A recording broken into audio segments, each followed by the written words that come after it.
అలా జరుగుతున్న క్రమంలో జయలక్ష్మి అమ్మగారి తర్వాత ఆ బాధ్యతను శ్రీ శ్రీ శ్రీ జయలక్ష్మి అమ్మగారి కూతురు అయినటువంటి శశికళ అమ్మవారిని నిర్వర్తించవలసిందిగా చెప్పారు.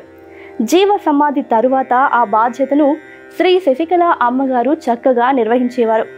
కాలక్రమంలో అమ్మగారు కూడా ఆమెలో ఐక్యమయ్యారు.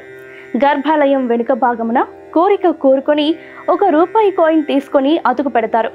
ఎవరి కాయిన్ అయితే అతుకుతుందో వారి కోరిక నెరవేరుతుందని నాగమ్మ తల్లి వారి మహిమ తెలియజేస్తుంది.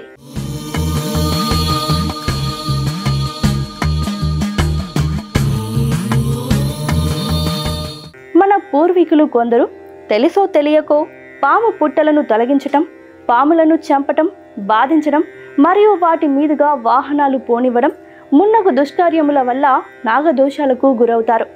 వీరు చేసిన పనుల వల్ల అట్టి పాపము వీరికే కాక వీరి ముందు 7 తరాల వారికి కూడా సంక్రమించి బాధలకు గురవుతారు. అనగా వివాహాలు సకాలంలో జరగకపోవడం, ఒకవేళ వివాహము జరిగినా సంతానము కలగకపోవడం, ఒకవేళ కలిగిన మానసిక మరియు శారీరక అంగవైకల్యంతో కలగటం జరుగుతుంది.